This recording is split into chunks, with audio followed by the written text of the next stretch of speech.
Dans l'obscurité étouffante d'une cathédrale en ruine, le silence ne dure jamais longtemps. Les murs calcinés portent encore les traces de l'hérésie qui a souillé ce lieu sacré. Des symboles blasphématoires maculent les fresques anciennes. Des autels brisés jonchent le sol. Mais aujourd'hui, dans cette désolation, une lumière différente apparaît. Ce n'est pas la lueur froide des étoiles lointaines, ni le flamboiement maléfique du warp. C'est une lumière dorée, pure, terrible, dans sa beauté implacable. Elles avancent en colonne parfaite, leurs armures énergétiques écarlates captant les derniers rayons du soleil couchant. Le martèlement rythmé de leurs bottes résonne comme un battement de cœur unique, une pulsation qui semble résonner jusque dans les fondations de la cathédrale profanée. Leurs bannières claquent dans le vent chargé de cendres, portant les symboles sacrés de l'empereur Dieu. Des crânes ailés, des calices ruisselants, des roses sanglantes brodées sur des tissus qui ont traversé des siècles de guerre. Et puis, elles chantent. Les hymnes s'élèvent dans l'air vicié, transformant l'atmosphère même du champ de bataille. Ce ne sont pas de simples chants de guerre, ce sont des litanies de foi absolue, des prières qui percent le voile du réel et touchent quelque chose de bien plus grand. Chaque note vibre avec une conviction si pure qu'elle devient presque palpable. Les hérétiques tapis dans l'ombre sentant leur certitude vaciller. Les démons qui rôdent aux limites de la réalité reculent devant cette manifestation de foi incarnée. Une sœur de bataille n'est pas une guerrière ordinaire. Elle n'est pas née dans les cuves génétiques d'un chapitre de Space Marines. Son sang ne contient pas le patrimoine génétique d'un primarque. Elle est humaine, entièrement humaine, chair et sang vulnérable face aux horreurs du 41e millénaire. Et pourtant, là où d'autres fuiraient, elle avance. Là où d'autres désespéreraient, elle prie. Là où d'autres tomberaient sous le poids de l'horreur cosmique, elle brandit sa foi comme un bouclier et son bolter comme une épée de jugement divin.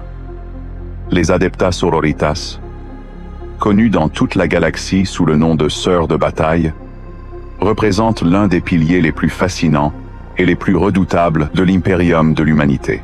Elles sont le bras armé de l'Adeptus Ministorum, l'Ecclésiarchie, cette église galactique qui vénère l'empereur comme un dieu vivant.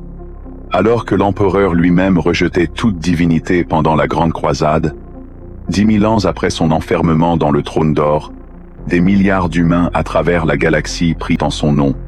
Et parmi ces dévots, aucun n'incarne cette foi avec plus de férocité que les sororitas. Imaginez une force militaire où chaque soldat est entraîné depuis l'enfance, non seulement aux arts de la guerre, mais aussi au mystère de la foi, où chaque bataille est une prière vivante, chaque coup porté une litanie, chaque ennemi abattu un acte de dévotion. Les sœurs de bataille ne se battent pas simplement pour conquérir des territoires ou défendre des positions stratégiques. Elles se battent pour l'âme même de l'humanité. Elles sont les gardiennes de la pureté spirituelle dans un univers où la corruption guette à chaque coin d'ombre, où les dieux du chaos murmurent des promesses empoisonnées, où les xénos menacent l'existence même de l'espèce humaine. Contrairement aux Space Marines qui dominent souvent les récits de la guerre dans l'Imperium, les sœurs de bataille n'ont pas été transformées en post-humains. Elles ne possèdent pas de cœur secondaire, d'organes surnuméraires implantés, de modifications génétiques qui les élèveraient au-delà de la condition humaine. Leur force ne vient pas de la science, mais de la foi. Sur les champs de bataille du 41e millénaire, on a vu des sœurs de bataille marcher à travers des flammes infernales sans que leur chair ne brûle. On les a vues repousser des blessures qui auraient tué n'importe quel autre humain, leurs prières transformant la douleur en détermination renouvelée. On a vu des canonesses lever la main et invoquer le nom de l'empereur, et des éclairs de lumière dorée surgir du néant pour frapper les ennemis de l'humanité. Certains rationalistes de l'Adeptus Mechanicus murmurent que ces phénomènes ne sont que des manifestations psychiques, que la foi des sororitas crée des perturbations dans le warp qui se manifestent sous forme de miracles. Mais pour les sœurs elles-mêmes, la vérité est bien plus simple et infiniment plus profonde. Mais d'où vient cette organisation extraordinaire? Comment une force militaire, exclusivement féminine, est-elle devenue l'un des piliers de la défense de l'Imperium? Pour comprendre les Adeptas Sororitas, Il faut remonter à l'un des chapitres les plus sombres de l'histoire impériale, une époque connue sous le nom d'âge de l'apostasie. Le 36e millénaire. L'Imperium, déjà vieux de dizaines de milliers d'années, montrait des signes de fatigue institutionnelle. Les structures de pouvoir établies par l'empereur, et maintenues tant bien que mal après l'hérésie d'Horus, commençaient à se corrompre de l'intérieur. Les hauts seigneurs de Terra se disputaient le pouvoir dans l'ombre du trône d'or, chacun cherchant à étendre son influence sur la machine bureaucratique colossale qui gouvernait 1 million de mondes. Dans ce maelstrom politique, un homme émergea. Son nom était Gog Vandir, et l'histoire le connaîtrait comme l'un des plus grands tyrans que l'Imperium ait jamais connu. Vandir n'était pas un guerrier charismatique, ni un stratège militaire brillant, c'était un bureaucrate, un maître de l'intrigue politique qui savait exactement où placer un couteau métaphorique, ou parfois très littéral, pour éliminer ses rivaux. Par le biais d'assassinats, de chantage et de manipulation, il s'empara du poste de maître de l'administratum, devenant ainsi l'un des hauts seigneurs les plus puissants de Terra. Mais cela ne lui suffisait pas. Vandir avait placé un homme faible nommé Polis III à la tête de l'Adeptus Ministorum, l'ecclésiarchie, pensant contrôler ainsi l'Église impériale. Quand il jugea le moment opportun, il fit accuser Polis de corruption et d'hérésie, des accusations fondées sur des scandales que Vandir lui-même avait orchestrés. Les forces de l'administratum envahirent le palais ecclésiastique, et Polis fut exécuté pour trahison. Vandir se proclama alors ecclésiaste, prenant le contrôle non seulement de l'administration impériale, mais aussi de sa religion d'État. Pour la première fois depuis l'empereur lui-même, un seul homme contrôlait les deux piliers du pouvoir impérial. Et contrairement à l'empereur, Vandir était profondément, irrémédiablement fou. Le règne de sang commença dans la paranoïa, et s'enfonça progressivement dans la démence pure. Vandir voyait des traîtres partout. Ces purges devinrent de plus en plus violentes et arbitraires. Des cardinaux loyaux furent exécutés sur la base de simples soupçons. Des mondes entiers furent mis à feu et à sang, parce que leur gouverneur avait osé questionner les édits du maître de l'humanité, comme Vandir aimait à se faire appeler. Les taxes ecclésiastiques montèrent en flèche, drainant les ressources de planètes entières pour construire des cathédrales toujours plus grandioses, en l'honneur de Vandir lui-même autant que de l'empereur. Mais Vandir, dans sa paranoïa croissante, savait qu'il avait besoin d'une garde personnelle absolument loyale.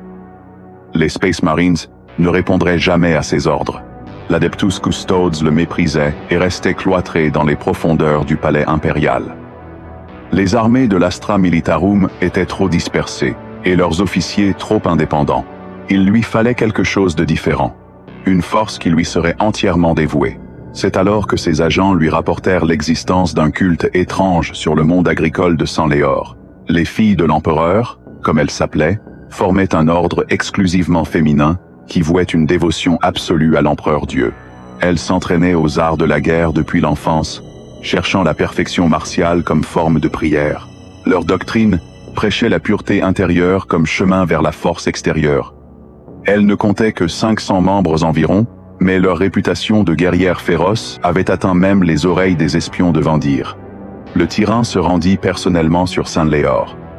Dans un acte de manipulation brillamment cruel, il orchestra une démonstration de son prétendu statut divin. Devant les filles de l'empereur rassemblées, il demanda à l'une d'entre elles de lui tirer dessus. La sœur obéit, mais le champ de protection de son Rosarius dévia le projectile. Vandir proclama que seule la volonté de l'empereur l'avait protégé, qu'il était l'élu du dieu empereur, son représentant vivant sur terre. Les filles de l'empereur, dont la foi était pure mais naïve, crurent en cette démonstration. Elles devinrent les fiancées de l'empereur, gardes rapprochés de Vandir, et le suivirent sur Terra.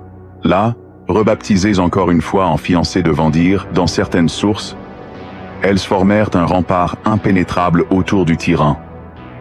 Entraînées depuis l'enfance, équipées du meilleur armement que la richesse de l'ecclésiarchie pouvait acheter, elles étaient absolument loyales et d'une efficacité mortelle. Pendant près d'un siècle, Vandir régna dans le sang.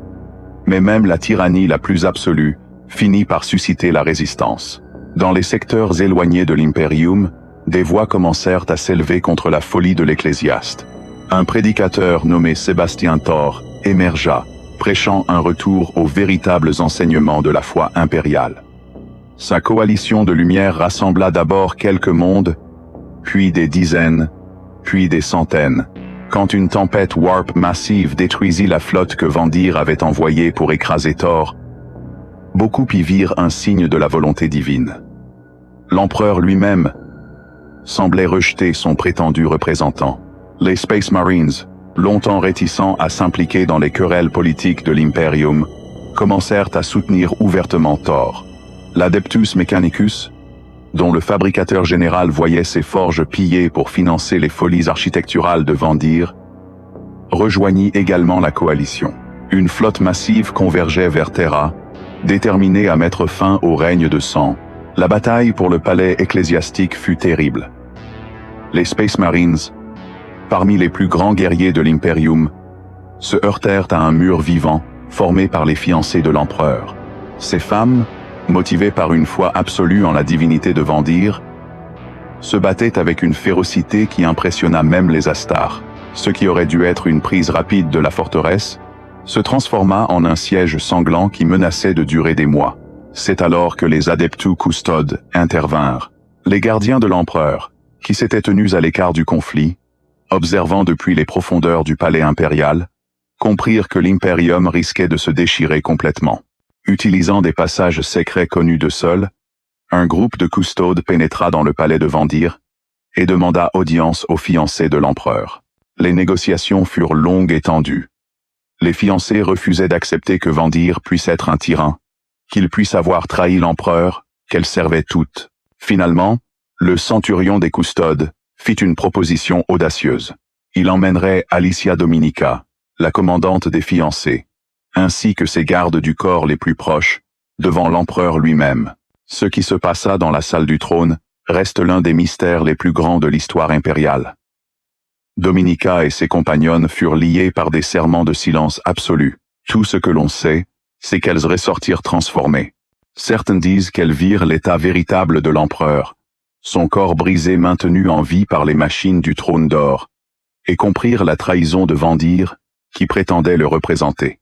D'autres murmurent que l'empereur lui-même communiqua avec elles, utilisant ses pouvoirs psychiques déclinants pour leur révéler la vérité. Peut-être ne le saurons-nous jamais, mais le résultat fut sans équivoque. Alicia Dominica retourna auprès de Vandir, et, devant toutes les fiancées de l'empereur rassemblées, elle tira son épée énergétique. Le tyran, encore perdu dans sa folie, sembla à peine comprendre ce qui se passait. Ces derniers mots, selon la légende, furent pathétiques dans leur absurdité. Il murmura, secoua la tête, et dit simplement « Je n'ai pas le temps de mourir, je suis trop occupé. » L'épée s'abattit. La lame trancha net le cou de Vandir, brisant même le Rosarius, qu'il avait autrefois protégé, sur Saint-Léor. Le règne de sang prit fin dans un arc de lumière et d'énergie crépitante, terminé par la main même de celle qui avait été ses plus fidèles gardiennes. Sébastien Thor fut proclamé nouvel ecclésiaste. Sa première tâche fut monumentale. Reconstruire une ecclésiarchie brisée, et s'assurer qu'un tel cauchemar ne puisse jamais se reproduire. Il instaura le décret passif, une loi fondamentale stipulant que l'ecclésiarchie ne pourrait plus jamais maintenir d'hommes en armes. Les armées de la foi, comme les terribles frateries templars qui avaient servi Vandir, devaient être dissoutes. Mais Thor était aussi pragmatique qu'idéaliste. L'ecclésiarchie avait besoin d'une force militaire pour défendre ses intérêts et poursuivre ses guerres de foi contre les hérétiques et les xénos. La solution était élégante dans sa simplicité. Les filles de l'empereur n'étaient pas des hommes. Techniquement, elles ne violaient donc pas le décret passif. Rebaptisé Adepta Sororitas, la sororité, elles devinrent le bras armé officiel de l'ecclésiarchie. Plus encore, Thor divisa les sororitas en 6 ordres majeurs, s'inspirant de la division des légions de Space Marines après l'hérésie d'Horus. Jamais plus une seule personne ne contrôlerait une force militaire aussi puissante. Alicia Dominica elle-même fonda le premier ordre, l'ordre du calice d'ébène, établi sur Terra. Ces 5 compagnons qui l'avaient accompagné devant l'empereur fondèrent leurs propres ordres, chacun avec sa propre doctrine et sa propre approche de la guerre sainte. Ainsi naquirent les Adepta Sororitas, forgés dans le sang du pire tyran que l'Imperium ait connu, trempés dans la foi la plus pure, destinés à servir comme épée vivante de l'empereur Dieu. L'organisation des Adepta Sororitas reflète à la fois leur héritage guerrier et leur nature profondément religieuse. À la tête de toute la sororité se trouve l'abbesse de l'Adepta Sororitas, une figure de pouvoir immense, qui siège parfois même parmi les hautes seigneurs de Terra. L'abbesse actuelle, Morvenval, incarne parfaitement cette dualité. Jeune et ardente, elle a surpris ceux qui pensaient pouvoir la manipuler en tant qu'abbesse inexpérimentée. Au lieu de cela, elle est devenue une guerrière de premier plan, portant une armure de guerre antique, appelée Purgator Mirabilis, et menant ses sœurs au combat depuis les lignes de front. Sous l'abbesse se trouvent les prieurs, qui commandent les 2 grands couvents de la sororité. Le couvent Prioris sur Terra et le couvent Sanctorum sur Ophelia, forment les centres névralgiques de l'organisation. C'est de ces couvents que partent les ordres qui envoient les sœurs de bataille dans toute la galaxie, des missions de purification qui peuvent durer des décennies aux croisades massives impliquant des milliers de guerrières sacrées. Les commandantes de terrain sont les canonesses, des vétéranes qui ont survécu à des dizaines, parfois des centaines de batailles. Une canonesse ne commande pas simplement par l'autorité de son rang.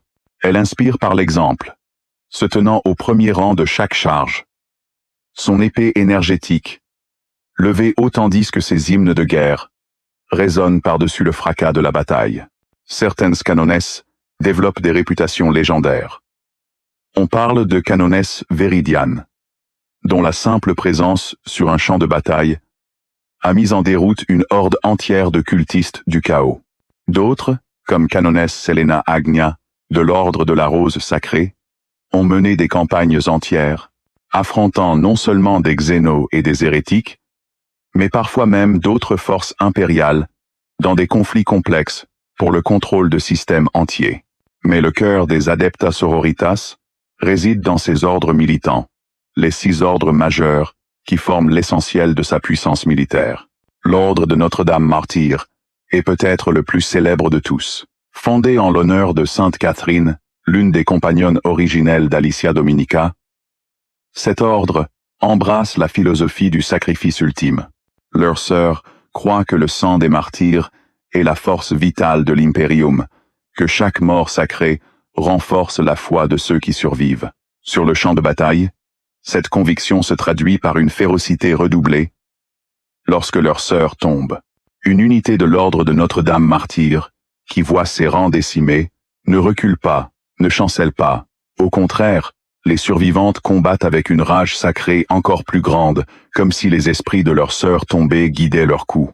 Leur schéma de couleurs, armure rouge et noire avec des accents blancs, est devenu iconique dans toute la galaxie. Quand ces couleurs apparaissent sur un champ de bataille, les ennemis de l'Imperium savent que face à elles se tient un ennemi qui ne connaît ni la peur ni le doute. L'ordre de la Rose Sanglante présente un contraste fascinant.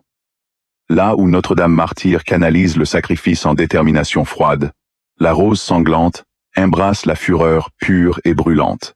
Fondé en l'honneur de Sainte Mina, cet ordre enseigne à ses sœurs à cultiver et à maîtriser leurs impulsions les plus violentes.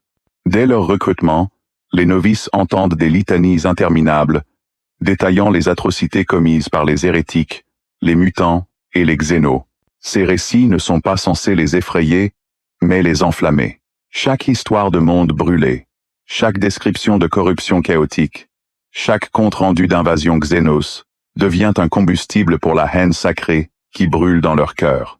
En bataille, les sœurs de la Rose Sanglante se jettent dans la mêlée avec une sauvagerie qui impressionne même les Space Marines. Leurs escouades de Dominion, des unités spécialisées dans l'assaut rapide, sont particulièrement redoutées.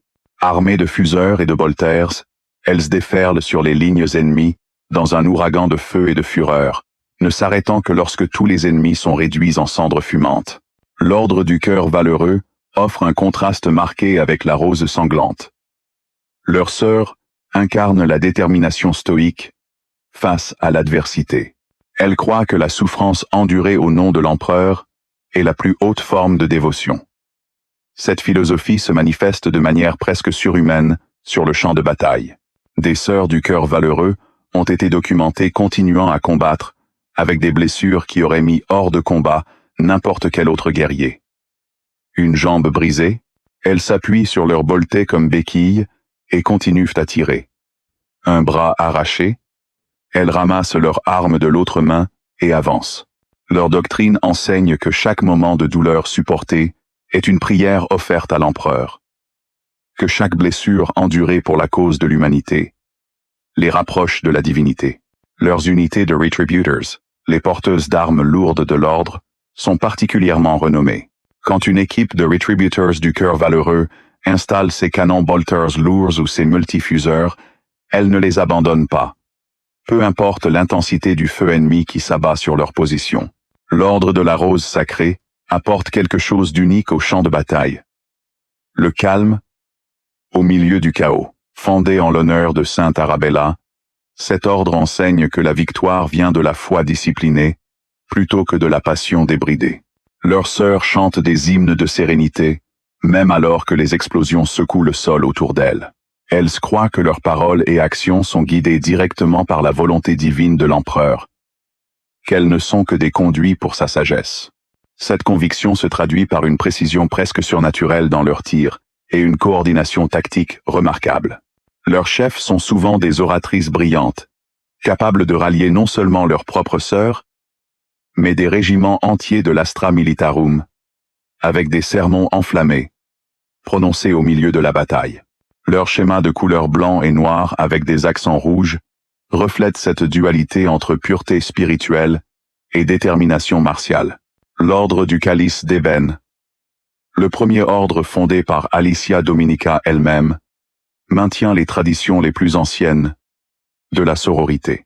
Basé sur Terra, au cœur du pouvoir impérial, cet ordre adhère rigidement aux doctrines établies lors de la fondation des Adepta Sororitas.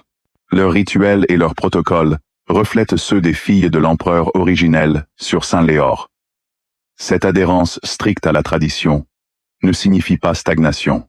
Au contraire, elle donne aux sœurs du Calice d'Ébène un sens de continuité historique, une connexion directe avec les héroïnes qui ont mis fin au règne de sang.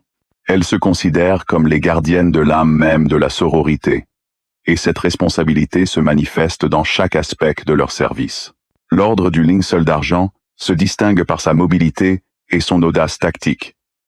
Fondé en l'honneur de Sainte Sylvana, cet ordre spécialise dans les frappes rapides et les assauts coordonnés. Leurs sœurs sont souvent déployées comme fers de lance des croisades impériales, frappant profondément dans les lignes ennemies pour décapiter le commandement adverse ou saisir des objectifs cruciaux avant que l'ennemi ne puisse réagir. Leur sanctuaire se concentre près de la Grande Faille, cette déchirure massive dans la réalité qui a fendu la galaxie en deux. Malgré les horreurs qui émergent constamment de cette blessure dans l'espace réel, les sœurs du linceul d'argent tiennent bon, leur foi servant de rempart contre la folie et la corruption. Elles possèdent également une résistance particulière au pouvoir psychique. Leur dévotion semblant créer un champ de protection qui repousse les sorcelleries du chaos. Au-delà de ces 6 ordres majeurs, existent d'innombrables ordres mineurs. Ces organisations plus petites naissent souvent de couvents subsidiaires établis par les ordres majeurs dans des secteurs éloignés. Avec le temps et la distance, ces couvents développent leurs propres identités, leurs propres traditions et doctrines. Certains ordres mineurs ne comptent que quelques centaines de sœurs, concentrées sur la défense d'un seul système stellaire ou d'un groupe de mondes sanctuaires. D'autres rivalisent presque avec les ordres majeurs, en taille et en influence. L'ordre du linceul brisé, par exemple, garde le monde cimetière de l'Etum, protégeant les tombes de saints et de héros impériaux contre toute profanation. L'ordre de l'épine perforante fut mystérieusement purgé sur ordre de sa propre canonesse. Les détails de cette tragédie restant scellés dans les archives les plus secrètes de l'ecclésiarchie. Mais les adeptas sororitas ne se limitent pas à leurs ordres militants. Les ordres non militants accomplissent des tâches tout aussi vitales pour l'imperium. Les ordres hospitalières maintiennent des hospices à travers la galaxie, soignant les blessés et les malades. Mais leur charité ne s'étend qu'aux purs de foi. Un hérétique, un mutant ou un xénos ne trouvera aucune pitié dans un hospice des hospitalières. Les ordres dialogues se spécialisent dans les langues et la communication, servant souvent d'interprètes et de diplomates pour l'ecclésiarchie. Elles maintiennent également d'immenses bibliothèques de textes sacrés et d'archives ecclésiastiques. Les ordres famulus ont un rôle plus subtil, mais non moins important. Elles s'intègrent dans les maisons nobles de l'imperium, servant de conseillères et d'observatrices, s'assurant que l'aristocratie impériale reste fidèle à l'empereur Dieu.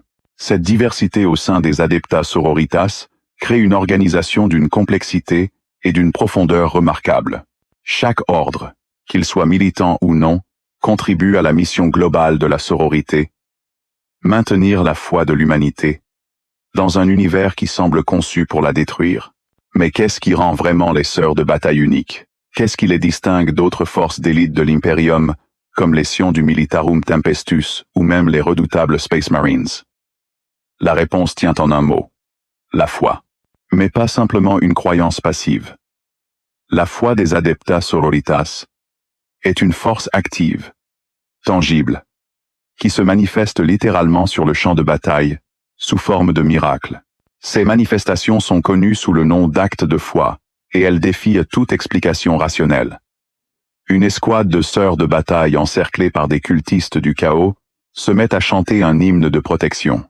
Soudain, un halo de lumière dorée enveloppe leurs armures, et les tirs ennemis ricochent, comme s'ils heurtaient un mur invisible. Une canonesse lève son épée énergétique et invoque le nom de l'empereur avant de charger un démon majeur. Sa lame, qui ne devrait pas pouvoir blesser une créature du Warp sans bénédiction spécifique, transperce l'essence immatérielle du démon, le bannissant en hurlant retour dans le Warp. Une sœur de bataille gravement blessée, le sang coulant de multiples plaies, se relève contre toute logique médicale et continue à se battre, soutenue par sa foi pure. Les technoprêtres de l'Adeptus Mechanicus ont longtemps étudié ces phénomènes, cherchant une explication scientifique. Leur théorie parle de fluctuations dans le Warp causées par la concentration massive de convictions psychiques. Ils suggèrent que les actes de foi sont en réalité des manifestations psychiques inconscientes. La foi des sororitas, créant des perturbations localisées dans la réalité qui se manifestent comme des miracles. Les sœurs elles-mêmes rejettent catégoriquement ces explications. Pour elles, la vérité est divine et simple. L'empereur Dieu entend leurs prières et intervient directement pour protéger ses servantes les plus fidèles. L'arsenal des adeptas sororitas reflète leur double nature de guerrières et de croisées sacrées. Leur arme de base est le bolter, cette icône de la puissance de feu impériale qui tire des projectiles explosifs capables de déchiqueter l'armure et la chair. Mais là où un soldat de l'Astra Militarum manipule son bolter avec respect, mais sans révérence particulière, une sœur de bataille considère son arme comme un objet sacré. Chaque bolter est béni, gravé de prières et d'iconographie religieuse. Avant chaque bataille, les sœurs nettoient et oignent leurs armes selon des rituels prescrits, transformant l'entretien de l'équipement en acte de dévotion. Les flammes occupent une place particulière dans l'armurerie des sororitas. Le lance-flamme, appelé flammeur dans le jargon impérial, est considéré comme un outil de purification autant qu'une arme. Les hérétiques brûlent, leur corruption consumée dans des flammes sacrées. Les démons hurlent lorsque les flammes prométhium les touchent, leur essence immatérielle blessée par le feu béni. Les immolateurs, des transports blindés équipés de lance-flammes lourds, avancent sur le champ de bataille comme des bûchers roulants, déversant des torrents de feu purificateurs sur tout ce qui ose se dresser devant elles. Pour percer les armures les plus lourdes, les sœurs utilisent des fuseurs, des armes à fusion qui génèrent des jets de chaleur si intenses qu'ils transforment l'acier en vapeur. Ces armes sont particulièrement efficaces contre les véhicules et les armures lourdes, capables de faire fondre à travers la coque d'un tank ou l'armure Terminator d'un Space Marine du chaos. Les escouades de Dominion, spécialisées dans l'assaut rapide, s'équipent souvent de multiples fuseurs, transformant leur transport Rhino en machines de guerre mobiles, capables d'éliminer les menaces blindées ennemies, avant de débarquer pour nettoyer la zone à coups de boltées et de lames tronçonneuses. Les sororitas elles-mêmes sont protégées par des armures énergétiques, la même technologie avancée utilisée par les Space Marines. Ces armures, bénies et consacrées par les technoprêtres et les prêtres de l'ecclésiarchie, offrent une protection remarquable contre presque tous les types d'attaques. Mais contrairement à l'interface neurale directe que les Space Marines possèdent grâce à leur carapace noire implantée, les sœurs de bataille doivent apprendre à porter et manipuler ces armures massives par l'entraînement pur. Cela exige des années de conditionnement physique et mental, mais le résultat est impressionnant. Une sœur de bataille, en armure énergétique, complète peut se déplacer avec une grâce surprenante, malgré les centaines de kilos de céramite et d'adamantium, effectuant des manœuvres complexes qui sembleraient impossibles à un observateur non initié. Leurs véhicules sont tout aussi remarquables. L'Exorciste est sans doute le plus iconique. Un tank orné de tuyaux d'orgue, qui servent en réalité de lanceurs de missiles. Alors que le véhicule roule au combat, ces orgues résonnent avec des hymnes de guerre, les vibrations accompagnant le lancement de salves de missiles guidés, qui pleuvent destruction sur les ennemis de l'empereur. L'effet psychologique est presque aussi dévastateur que les missiles eux-mêmes. Imaginez être un cultiste du chaos ou un soldat Xénos, entendant soudain une musique d'orgue divine résonner à travers le champ de bataille, suivie immédiatement par des explosions massives qui déciment vos rangs. Mais l'aspect le plus fascinant, et parfois le plus troublant, de l'arsenal des sororitas, concerne leurs unités pénitentes. Les sœurs Repentia représentent un phénomène unique dans les forces armées de l'Imperium. Ce sont des sœurs de bataille qui ont commis des péchés, réels ou perçus, et cherchent la rédemption à travers la mort glorieuse au combat. Elles abandonnent leur armure protectrice, ne portant que les haillons les plus minimes, et se jettent dans la bataille armée uniquement d'épées tronçonneuses énormes. Leur désir de mort, rédemptrice, les rend incroyablement dangereuses. Elles ne craignent pas les blessures, ne reculent jamais, et se battent avec une férocité désespérée qui peut submerger même les ennemis les plus déterminés. Derrière elles marche la Mistress of Repentance, une prêtresse qui psalmodie des litanies de pénitence et guide ses charges vers les ennemis les plus dangereux, là où la rédemption par le sang peut être trouvée. Les arcoflagellants représentent un aspect encore plus sombre. Ce sont des criminels condamnés ou des hérétiques capturés qui ont été lobotomisés, cybernétiquement modifiés et transformés en armes vivantes. Leurs corps sont couverts d'implants cybernétiques, leurs bras remplacés par des fouets électrifiés ou des lames. Des injecteurs chimiques les maintiennent dans un état de frénésie contrôlée. Sur le champ de bataille, ils sont relâchés comme des bêtes enragées, se jetant sur l'ennemi dans une orgie de violence. Bien qu'ils ne soient techniquement pas des membres de la sororité, ils accompagnent souvent les sœurs de bataille, servant d'armes jetables contre les ennemis les plus dangereux. Les pénitangines poussent ce concept encore plus loin. Ce sont d'immenses marcheurs de combat, des exosquelettes mécaniques, pilotés par des pénitents enchaînés et connectés neuralement à la machine.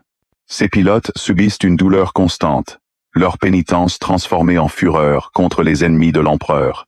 Les pénitangines se jettent dans la mêlée, leurs membres mécaniques équipés de sciazes, circulaires géantes, de lance-flammes et d'injecteurs toxiques. Le hurlement agonisant de leurs pilotes se mêle au rugissement de leurs armes, créant une cacophonie terrifiante qui démoralise les ennemis. Mais au sommet de la hiérarchie spirituelle et martiale des Adeptas Sororitas se trouvent les saintes vivants.